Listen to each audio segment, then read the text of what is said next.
Well, it's a pleasure to be here in Marlow because I must have worked in local government in the Thames Valley for 14 years in total for different authorities, so it's a familiar stamping ground.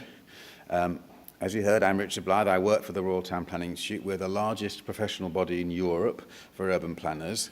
About half our members, so that's around 12,000, work in the public sector. A lot of those are in England local government. Our role is to press for and disseminate high standards of planning practice through higher and other education and through lifelong learning, CPD, to conduct and support research in town planning, that's the bit I do largely, and also to speak up for urban planning in the political arena, because you may have seen, particularly as we come up to the budget, there's a lot of people who want to get rid of planning. And I think that maybe in this room there won't be very many of them, but there's plenty of them out there. So it needs powerful voices to stand up for it all over the place. We've been pleased to work with the County Councils Network on this agenda for a while. For example, we provided material to the CCN for the County Devolution series of publications in 2015, which was based on some work that I'm now going to summarise for you. There's increasing recognition across the world that a national prosperity is dependent on local prosperity. So you don't get any national economic growth unless you have lots of local economic growth, and particularly, all over. So you don't get places that are kind of dragging behind and having to be subsidised by the other ones. However, the powers that localities have is not often that well matched to the work of getting local economic growth to actually happen. In most rich countries, local government power is vested at pretty much the lowest level of local government. In this country, we don't have a particularly low level of local government because we have large district councils, but in France there are 35,000 communes and they are effectively sovereign. And also, you will be aware, and this country is probably the most extreme example of that, local government has, to varying degrees, limited power to deal with getting local economic growth to happen for various reasons. So the OECD, remember them, has identified 5 issues that must be tackled to achieve the highest level of local economic performance: the right finance and fiscal policies, joined up governance, people policies in the right balance with place policies. And that's a bit of a jargon thing. So what do I mean by that? I mean, in many countries, not just this one, education, skills, housing, health and social services are driven by national institutions concerned to ensure uniform provision across the whole country. This means that those policies can be poorly adapted to local conditions, and it also means it's very difficult to join up different policy agendas within localities. You need the right governance for functional geographies, which I'll come on to, and then you need good institutional structures and frameworks. Critical question is the need for different layers of government, so national, county, neighbourhood, district, to be properly empowered for their respective tasks and to work closely together. Because after all, as far as citizens are concerned, what matters is their entire experience. They're not the administrative convenience of different silos. So you'll be used to the fact that, oh no, we don't do that, the other tier of government does that. Voters don't really get that and often quite cross, why can't you just all make it work?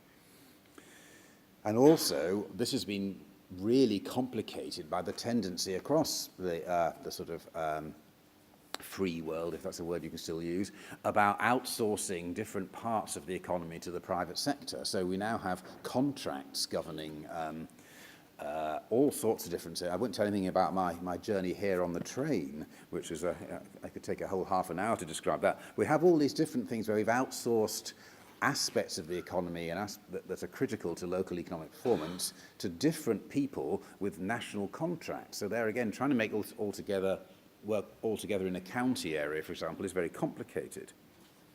And then you'll be aware that in many countries around the world, political units don't reflect economic and social realities on the ground. So river basins, sorting out renewable energy, providing enough and sufficiently affordable housing across a commuting area you'll probably be aware that 50% of people that commute to work cross a local government boundary, I mean a district council boundary in this country every day.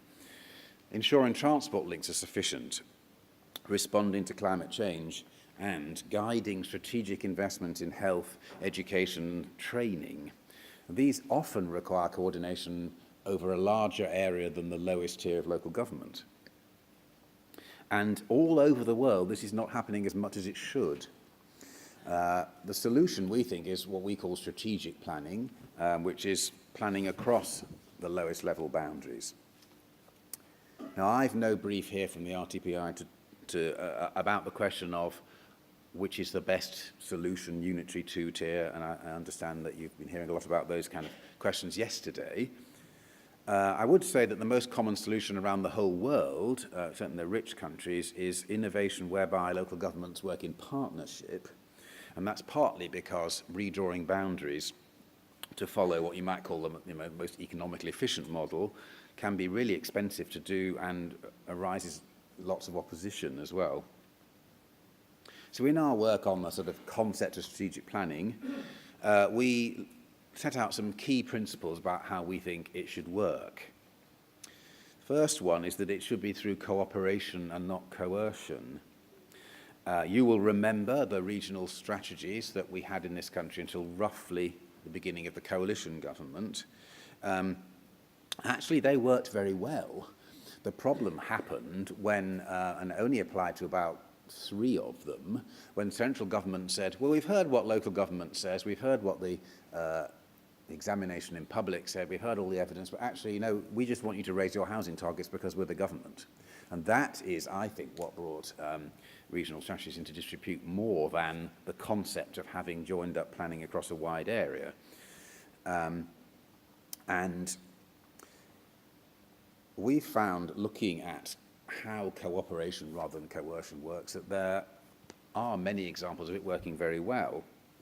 For example, the Partnership for Urban South Hampshire, where they were able to get housing targets agreed across a dozen or so local authorities without being told what to do by central government.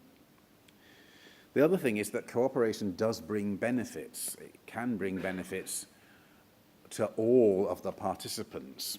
It doesn't mean that there's a zero-sum game where, you know, if we cooperate, it means we'll lose and they'll get something. And some of the examples we looked at are not particularly about shire government, but for example, Lille in France, a huge area with probably 100 communes, is now working very effectively as a single metropole area, because actually it became clear that there was more to be gained from cooperation, in that case particularly on various sporting bids that then led to other kinds of cooperation. There was more to be gained from it in the end than to be lost. A lot of people draw attention to Greater Manchester. I think the thing that we noticed particularly was that we found that officers and then also members were doing 2 things as a result of that work. One was, yes, you know, I represent Salford, I represent Trafford, but also I think like a region. So I'm starting to think, yes, but I also have a role, because it's a merger. It's not a level imposed on top. I also think like Greater Manchester now, and there again, interestingly, a bit of a side issue, but part of that was connected to working together across civil society to do sporting bids, and there's a whole story about failed sporting bids and what they produce, which I think is fascinating. Strategic planning needs to cover a wide area of public policy. So one problem with the regional strategies was that there was always talk about housing numbers and not much else. I remember going to the first ever examination in public of the regional strategy for the South East, and we had rail track there, and so the chair said, so rail track, and this is the Thames Valley, so rail track, are you organised to cope with the big increase in population that there will be in the Thames Valley on this strategy? And rail track said, absolutely not, we're not interested in that. So it was like, excuse me, there's nothing to do with us, we're not bothered about housing growth, we'll just carry on as if nothing had happened. That was in 1999. So strategic planning has been brought into disrepute partly because it's been about one topic and it's not been about as I said before, what voters are interested in. How's it all going to work together? You know, it's no good putting loads of houses in Marlow if I can't get on the train to Paddington in the morning, or I can't get to High Wycombe because there's no way of getting there by public transport. Strategic planning works well if it has local political buy-in, which is kind of over to you. But we did find examples from Scotland and Australia where it was very clear that, that members understood about the higher stuff that was going on. And it's difficult when you've got your own ward to think about and your own local authority to think about the other stuff. It's very difficult to get the public interested in you know, a strategic plan which doesn't actually have anything about their street in it. But when members get energized about thinking over a wider area, then that's when the whole process really starts going. The officers, you know, will follow you if you get it going.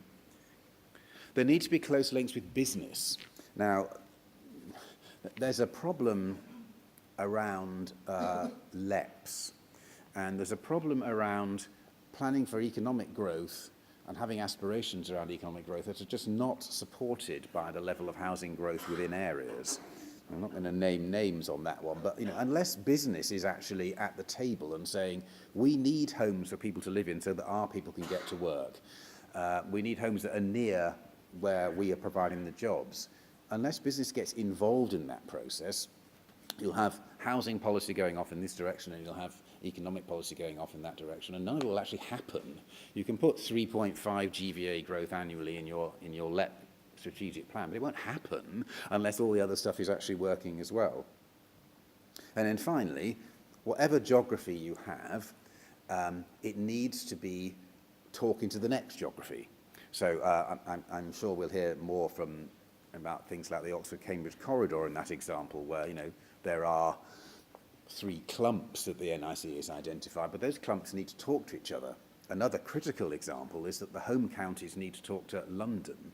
And I have to say, since the creation of the mayoralty of London, I think London has become very kind of, you know, not invented here. It's kind of very much inside the M25, we'll talk about Londoners. You hear Sadiq Khan talk about Londoners all the time. Well, if you live in Marlow, are you a Londoner if you work in London?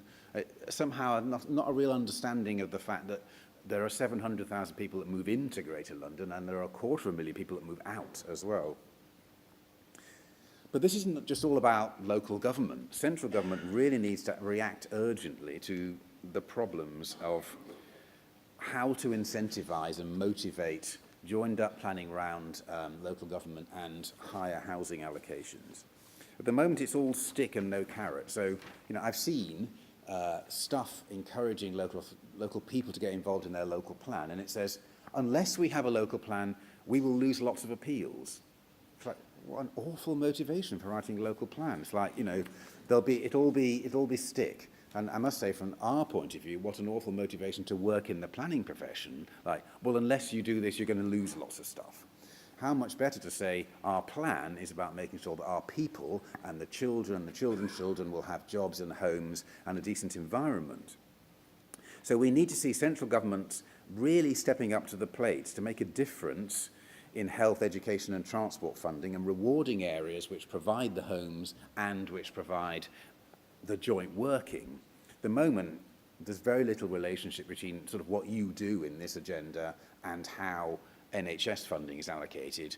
Very little relationship between what you do and how railway investment is planned. It's entirely different silos. And until the Cabinet gets behind this agenda, there's some interesting things coming out of the NIC last week, which I'm sure we'll hear more about on that point. And, you know, we hear a lot about NIMBYs. So the Secretary of State has, you know, and even the Prime Minister has said, you know, NIMBYs must stop being NIMBY kind of thing. Well, I would say that the issue of NIMBYs, how you handle it is by calling their bluff. So actually, if it's really true that people object to housing development because there's no schools, GP surgeries, the railways are full, well then provide the schools, GP surgeries and sort out the railways, and then we'll see if there are any NIMBYs left. And then maybe if it's just I don't like things happening, that will be exposed. But at the moment, you can't tease that out because it's all bound up with this other problem. So to finish, we think strategic planning must happen. We think it needs to be durable, and therefore it shouldn't be vulnerable to any one election and any one of the bits of it changing and causing the whole thing to fall apart. We can't plan on an annual basis like that. And government must incentivise it, or maybe better, devolve budgets and fiscal arrangements from central government to devolved areas so that you can make proper decisions on development, as in fact happens in many other countries around the world. Devolution should be as much a shire issue as a metro issue, and with the CCN on that. And also, although county geography doesn't match perfectly onto every single functional issue you can find, there's a lot to be said for having the same area for each function, because otherwise it's very hard to join things up, and also having an area which residents understand and identify with. Thank you.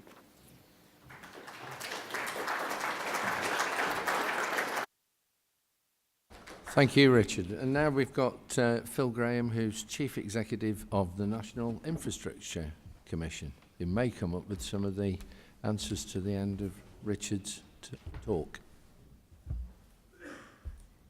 Thank you very much. As Philip said, I'm Phil Graham. I'm the Chief Executive of the National Infrastructure Commission. I'm not sure what it says about my extraordinary influence and status that the government appears to be happy for me to say whatever the hell I like this close to a budget.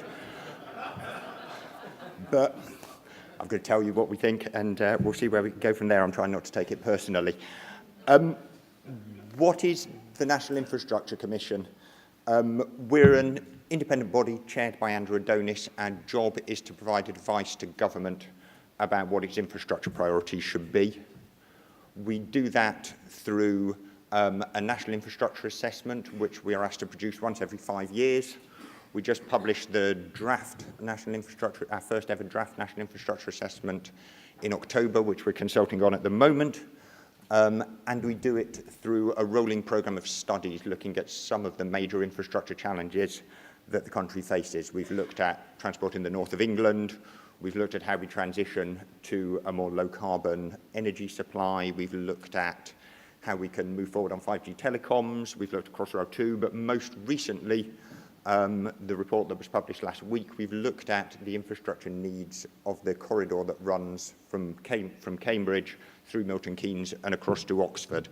And while I'm very happy to talk about all of our work in the Q&A, I think a lot of what I say in these opening remarks will focus on what's in that report. At the heart of that report, and I think actually at the heart of a lot of our work, is the fact that you need to think about housing and infrastructure together. That's not rocket science, but it's something that central government certainly has found it quite hard to do, and I think actually local government has found quite hard to unpick as well. But infrastructure and housing are essential to the prosperity of local areas and to the country as a whole. As Richard said, local prosperity is at the heart of national prosperity, and if it's done well, it can unlock opportunities. It can create sustainable, livable communities that people actually want to live in and that are capable of continuing growth. But looking at either of them in isolation inevitably leads to missed opportunities and suboptimal choices. Joint planning of new homes, new transport in particular, but also wider infrastructure, both economic and social, is fundamental to actually unpicking and moving forward and tackling the housing crisis that large chunks of the country face. These were themes of our study into Crossrail 2 and actually of the draft National Infrastructure Assessment as well, but they were absolutely at the heart of the study of the Cambridge-Oxford corridor, where we were asked to look at what are the steps that could be taken to support the continuing growth of one of the most productive parts of the country. And from day one, when we went out to talk to local stakeholders in that area, the first message that came back to us from local government, from the third sector in the area, but crucially, as Richard was saying, from business, was that the thing that they were most concerned about was the fact that they weren't going to be able to house the people who wanted to work, who wanted to study, and who wanted to support the productivity of the corridor. None of this, the idea that you think about these things together, is radical new thinking. You know, Michael Heseltine, one of our former commissioners, did this 20 or 30 years ago in pushing forward the development of docklands. Some of that is being learnt from in how Manchester and Salford have worked together on the transport links, the economic development and the housing that's been delivered through the Media City development.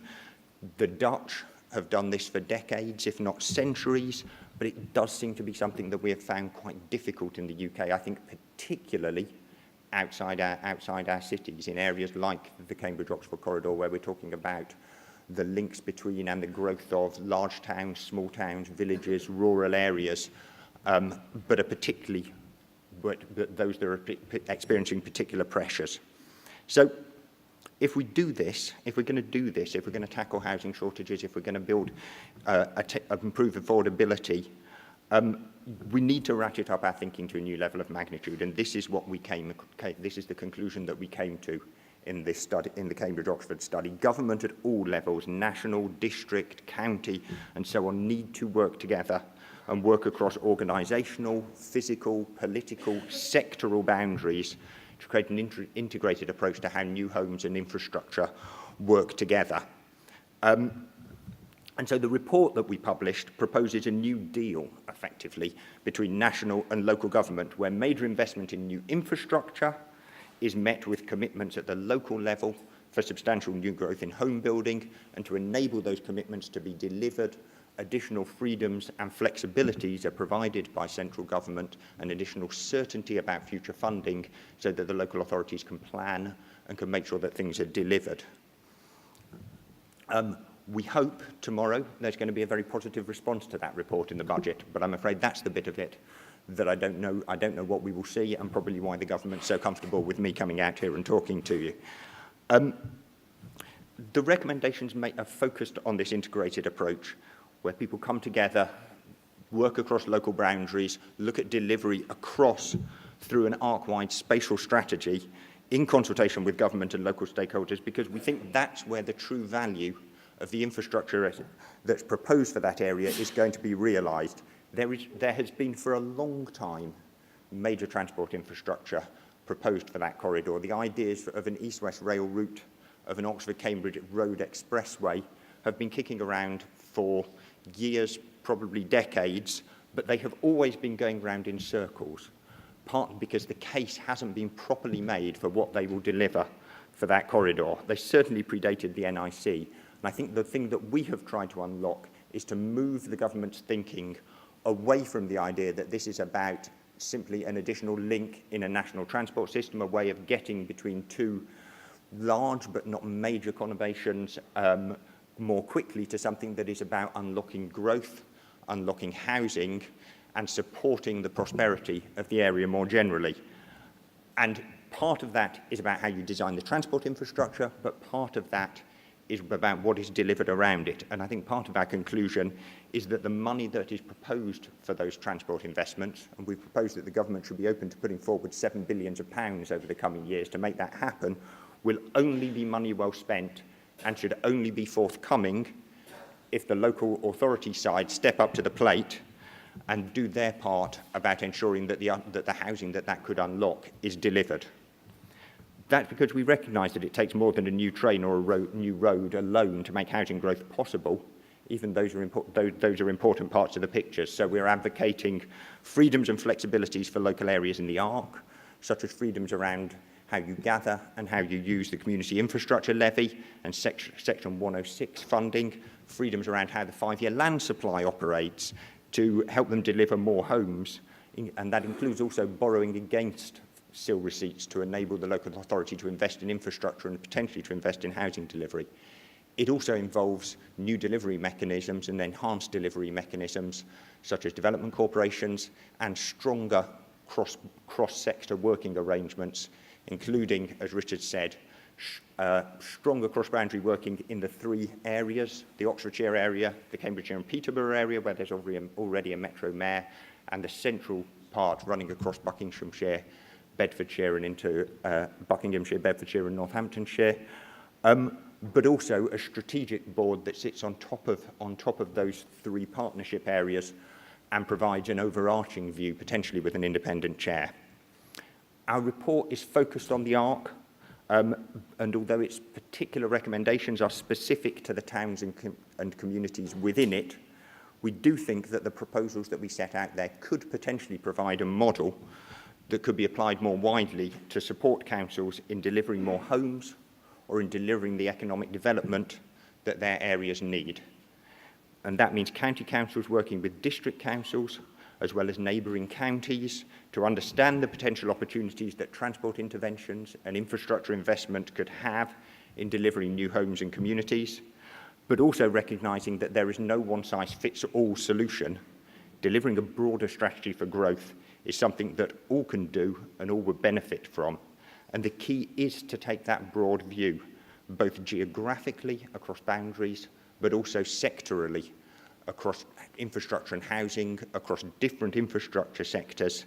Thinking about this stuff in separate boxes, as we've tended to do in the past, is not going to get us anywhere. And that is a challenge for local government. It's also a challenge for national government, and one that we are pushing back to them. I think the changes in how national government have been thinking about the East West Rail project in particular through the course of our work, suggests that the penny is starting to drop, but I think there's a long way to go.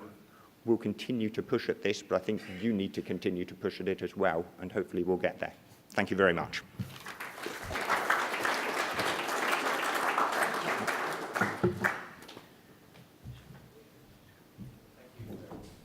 Thank you. We've got time now for some questions and maybe some answers. So I'm just going to look out there. Oh, there's one at the front, Richard. Oh, there's microphones on the way. Thanks, Philip. I'd like to take the discussion to a very local level. I think local authorities across the country, particularly in rural areas, have faced significant problems. I understand the national infrastructure projects and how they're being delivered. I think the east-west corridors are a major part that should be addressed, particularly north of Watford, not necessarily south. But also, I'd like to talk very much about how the implementation of CLRs and 106 agreements affects infrastructure provision locally. Some regional market towns have seen growth to the extent of 50% in housing provision across the country. And the problem with CLRs and 106 agreements is they follow on from the actual building rather than precede it. And we as local authorities, with the capital investment we have to put into the infrastructure provision, have got significant challenges with regard to that. And I'd just be interested to hear your views on how we can develop those 106 agreements and those CLRs to precede the development processes that we all need to see. Yeah, that's a question that cuts to the core straight away. So who's going to go first? Richard. It's my job, so I better dive in. The theory is that the revenue stream that comes from CLR in particular was to be used by local authorities to enable them to borrow money to provide the infrastructure up front. Clearly it's not satisfactory. One of the reasons for that is that the requirement for CLR only to be levied at a level which is viable can mean that in many parts of the country it's not really worth asking for it, especially when it costs quite a lot to install. So I'm totally with you around whether it's actually a sufficiently powerful mechanism to achieve what it was intended to do. It was based, incidentally, we've heard about Milton Keynes. One of the arguments for having CLR was the Milton Keynes tariff, which preceded it, which was effectively legally a Section 106 system. And that had been successful at helping expansion of the city, but it's a very special case because it was based on large-scale development on greenfield sites which had already had massive public investment in infrastructure. So whether it's replicable to a small market town, I don't know, but I'm sorry I haven't got any answers for that, other than, you know, other countries tax property rather than taxing development, which is one way of, you know, so you get a future realistic council tax receipts in the future which you can borrow against, instead of having to do this thing which is all based on all the money coming from new households, which I always think is a bit unfair for young couples setting up home, for example. Pardon me. Well, Richard's slightly more of an expert on how these systems work than I am.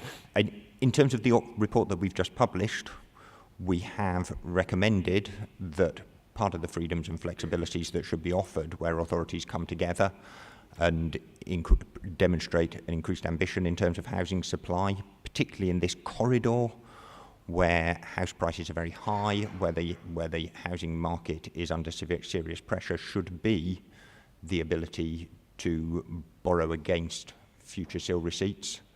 I wouldn't claim that that has been the easiest conversation that we've been having with the government when we've been talking about what we might recommend or what we might not recommend, so I don't know where we're going to end up on that, but I think it's something that we feel is important. As Richard says, it was part of the design of what was behind the design of Cllr when it was originally proposed, and yet somehow hasn't ended up happening.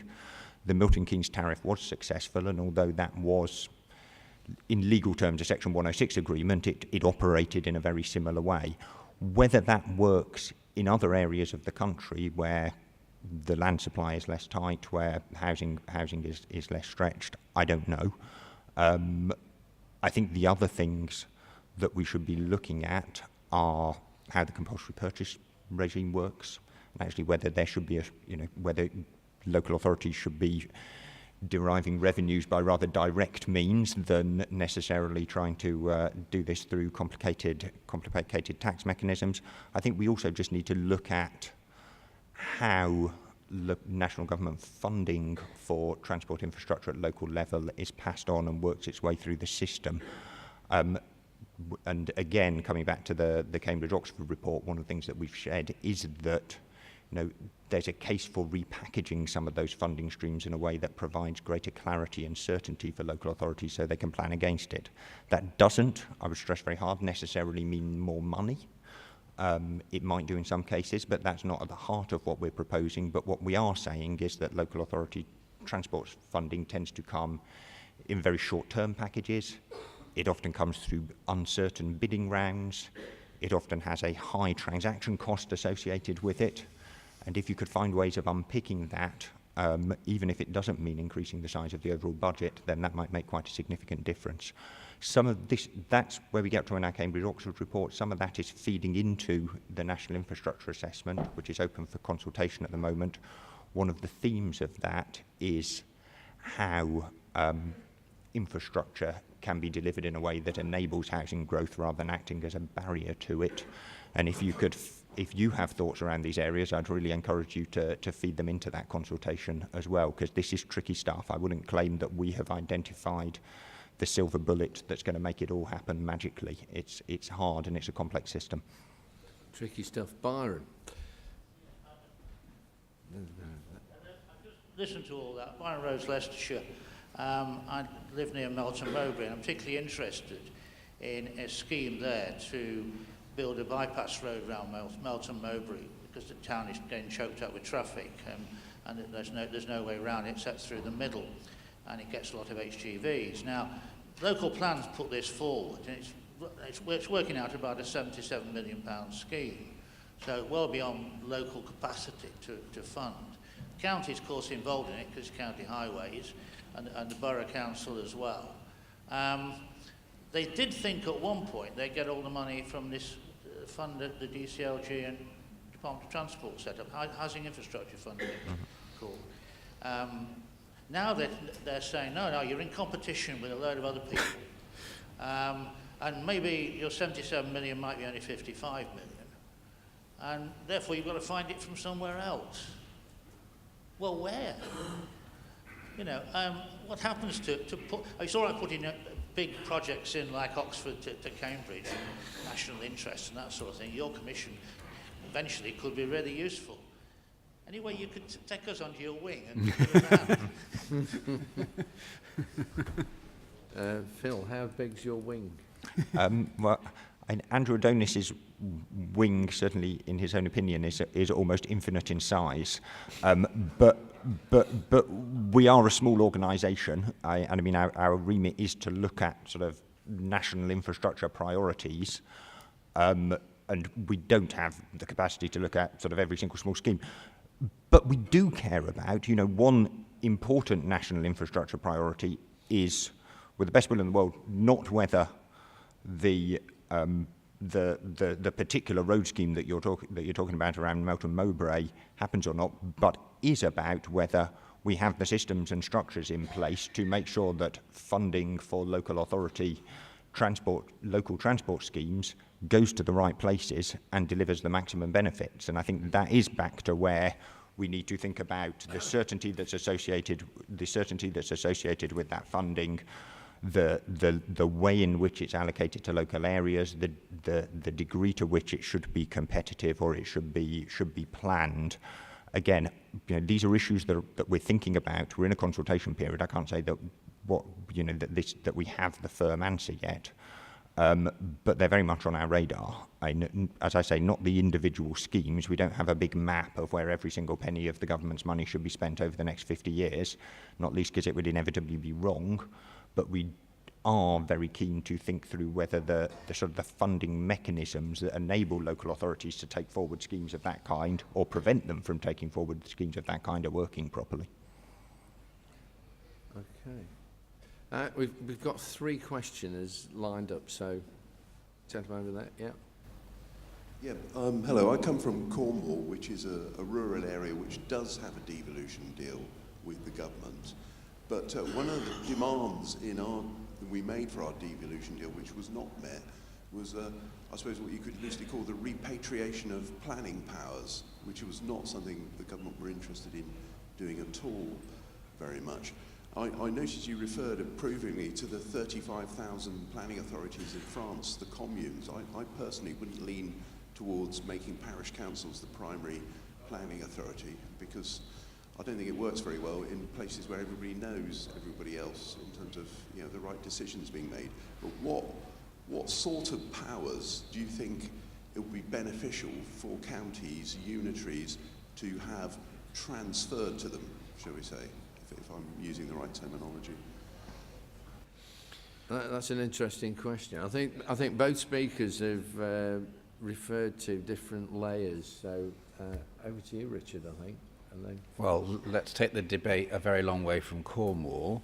A number of very powerful think tanks have suggested that the housing problems of the centre and inner part of London will be solved by putting 2 stories on every house. They directed those, in the national press, those statements to the Secretary of State for Communities. Well, we have a mayor in London who is responsible for planning in London, and I suppose one of the problems, might be something that Ben might want to think about. One of the problems is why we suppose that an answer of that kind is one that should be made by a national cabinet minister. And so to take the example of Cornwall, or any other county area, I'm totally with you. I think it's very strange that we suppose that central government should be deciding how things work that locally. There is a downside to having a different system everywhere, though, and that is that for people trying to make development happen, if Cornwall has a different planning system from Devon, sort of legally, that is quite complicated. So I think there's a difference between the system that you operate, like the regulations that govern how planning works in a legal sense. You can have those the same across the whole country, but you can have different policies. So I understand that Cornwall Council was interested in controls over second homes. It seems to me reasonable that a place should be able to make its own decisions like that. It's quite odd that we don't have policies that are localised. And I think that's, I suppose what's interesting is why are cabinet ministers so determined to hold on to these controls? And that probably goes a bit beyond my understanding of society to answer that question, but it's a curious one, because actually the problem about being responsible for national housing policy is that then when it doesn't work, you get blamed for it. So, you know, there might be quite an incentive for ministers to say, well, actually, we don't do this. Local areas do this. That's worked now for the devolved nations. So we never hear of UK government ministers being blamed for housing situations in the devolved nations. So it can happen. The question, I suppose, is, you know, what are the political, you know, tug of war issues around it, and how much, for example, are you really going to make the case for doing it collectively? Because, and I think also residents, because I think residents don't really get it. They think, well, you know, I can't get a hospital appointment, it's Jeremy Hunt's fault. You know, I can't get a social housing house. I can't afford a house. Well, it must be, you know, the government's fault, and that is a mentality which is quite, you know, until that shifts somewhat, it's very hard to kind of make progress in the direction you're talking about. Phil, do you want to add anything to it? I mean, I'm going to probably dodge the question slightly, because we're an infrastructure commission, not a organisation of local government commission. But, I mean, coming back to what I was saying earlier, the one thing that does seem crucial to me, if you're going to get this stuff right, is planning, transport and housing together. And so it does seem that we've made that particularly difficult by placing transport with county councils for the most part, and planning sort of split between district councils on the one hand and central government on the other hand, and the county councils sort of slightly sitting in the middle of that. I think there are some elements of the planning system where the centre should play a role. I mean, I think nationally the sort of the NSIP process is still sort of going through its teething period, I think, but basically makes sense.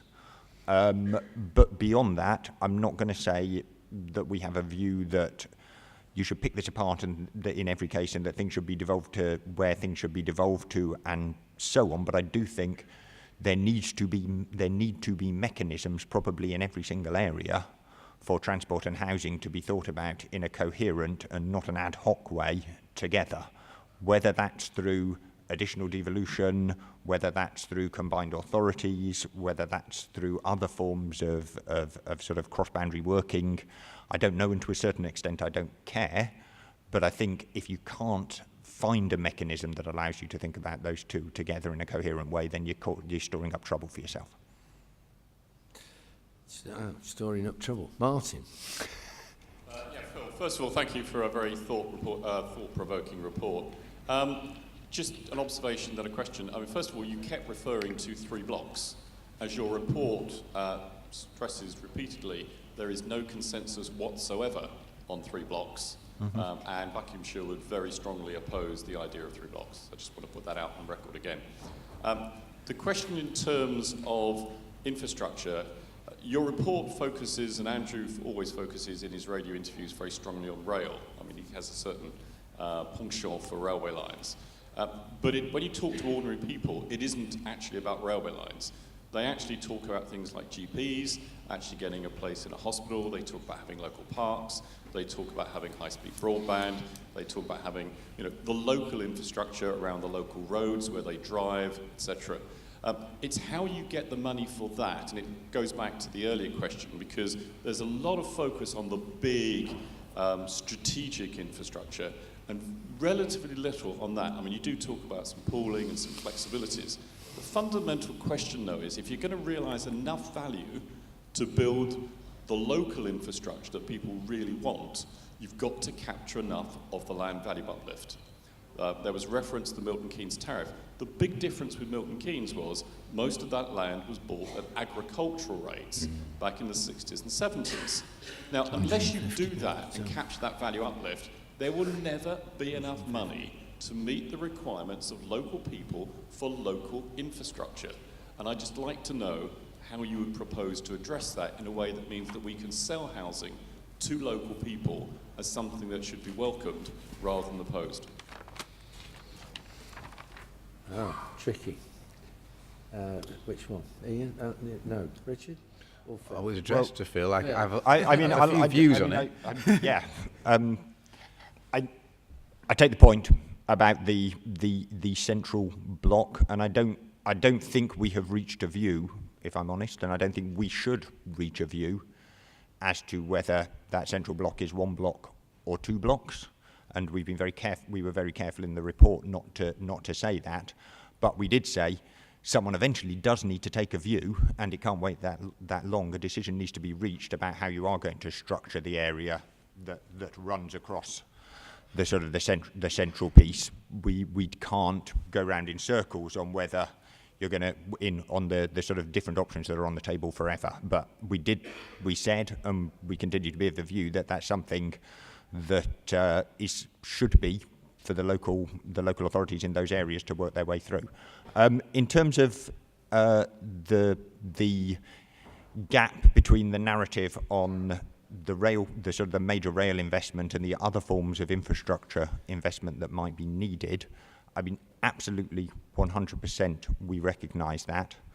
I think the rail investment is strategic. It can make a big difference combined with the proposed expressway as well, and in particular it does help provide a bit of some of a solution for the challenges of getting people in and out of the productive town centres where the employment might be, and which are essentially bunged up at the moment in a way that other things wouldn't.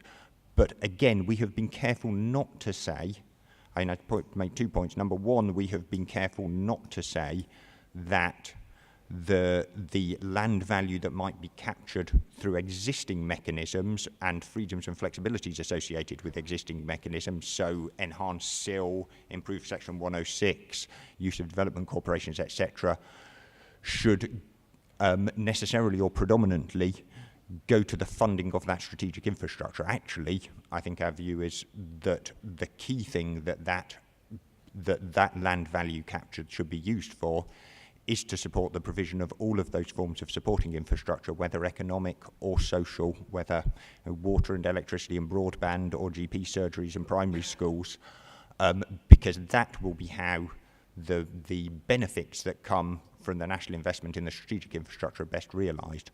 We have also said, building exactly on the point that you're making, that there needs to be a look at how the compulsory purchase regime operates. One of the advantages to the development corporation approach, if you're going for major new settlements, is it provides the opportunity to purchase at no scheme value. Whether that could be rolled out more widely, whether the compulsory purchase regime could be streamlined and accelerated, is something that needs to be looked at if you're going to achieve the kind of gains that you were talking about. We've just got time for a quick question from Roy Perry. A couple of months ago, I went to an event at the Future Skills Centre in East Hampshire, and this is at Whitehall Borden, where 3,000 houses are being built, where the army has poured out of the land. And as we sat there was no mobile phone signal, and nobody could play with their iPhones because there was no broadband supply. The poor guy who was running the Future Skills Centre said, any of you guys got any influence with BT, so please, we'd quite like some broadband. I just wonder, in planning terms, why, in 3,000 houses, and yet we're now told that those houses are going up, being built, being occupied, but they don't yet have a decent high-speed broadband. Why can't we crack that problem? And it's all very well saying 95% coverage, but when you get out into rural areas, you're very lucky if it's 60 or 70% coverage. So when are we going to sort that one out? Rich. Well, we're doing our best to be on the case. I think the crucial thing that we've highlighted in our national infrastructure assessment document is how is broadband covered by the planning system. Energy and water are treated as utilities. You can't build a house without having that in place. That imposes costs, and even that part of the system doesn't work perfectly. We all know the difficulties of getting a substation in place when you've built the 100th rather than the 99th house, which has tipped you over the threshold where an additional bit of energy infrastructure is needed. They're not perfect, but at least the system does recognise that you shouldn't be building houses if you can't turn the lights on and you can't turn the taps on and have water come out. No such provisions are in place currently for broadband provision, for mobile coverage, etc.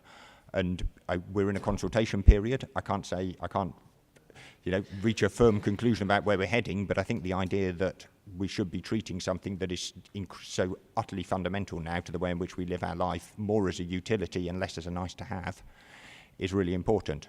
Alongside that, we have made a whole set of recommendations to the government about how it should improve mobile coverage, which includes recommendations to local government about playing a more sort of strategic role in thinking about how mobile coverage is rolled out across the local area. Through the report we published on 4G and on 5G telecommunications recently, which to a certain extent said, stop worrying about 5G. Whatever 5G looks like, you're still going to need fibre to provide the backhaul, you're still going to need masts to stick your transmitters on, you're still going to need power to power those transmitters, you're still going to need the planning system to make that possible. All of that is equally important to get 4G rolled out, so let's just crack on and do that, please. And we're going to continue to push government, we're going to continue to bang the drum for that and try and make it happen. 4G is finally, I would say, starting to improve quite fast. We're nowhere near 95% in any kind of meaningful way of measuring coverage, and one of the other big problems we have is coverage metrics just aren't particularly great, but it is moving up pretty fast. I mean, we've been looking at the open signal data, which looks at how people use their mobile phones, and that's moved up from about sort of I think it was below 50% to now around 70% over the last year alone. So the companies are investing in 4G, but it's been much too slow. And looking at how we can improve that is important. Can I just, I can remember when we were told that we had to privatise utilities because, the poor old public sector was not able to invest. And, it was hidebound and, we needed to free these industries up to be able to provide all lots of stuff for the future. I have to say, I'm very disappointed with the performance of utility companies, and one of the reasons for that is the way they're regulated, because they have to compete with each other and they have to compete in the stock market for funds, so they will behave as they're told to behave. The way that the two relevant regulators work for water, gas and utilities is entirely unrelated to solving the housing crisis. I have no interest in it whatsoever. They are about 80% interested in getting the lowest possible price for consumers, and then owing to some stuff that happened in the 90s, they're a little bit interested in the environment. But that's it. So as Phil said, yes, if you're unfortunate enough to be the 100th house that needs the substation, then they're not interested at all. And we've seen all sorts of examples where utility companies said, if you want us to provide a service to people, the public sector will have to subsidise because we're not going to do it. Or the poor old volume house builders are going to have to dig deep and pay for it. And you think, well, why? If you're going to sell water services or electricity or gas to a new household, that's your business. Why do you not want to do it? What is so fundamentally wrong with your business model that it's not worth having new customers? So I think the only solution I can see is for ministers to grab this properly and say we want to regulate these industries in such a way as housing growth is one of their objectives they have to meet, and that will mean that when they look at the plans submitted by the utilities every 5 or 7 years, that those plans have to provide sensible ways of providing for housing growth in the areas, and not as it is at the moment. They'll only do it if something has got permission, which is a massive problem in terms of, if you've missed the boat for 7 years, then you have to wait for the next time around. How are we getting more housing built on this clunky system? Well, the red light's flashing, I'm afraid, and I think there's a lot of thought-provoking answers that have come from the questions from the floor, and there's a lot of other questions I know that you'd probably like to answer or ask. Could I just ask you to thank Phil and Richard in the traditional manner? Thank you very much.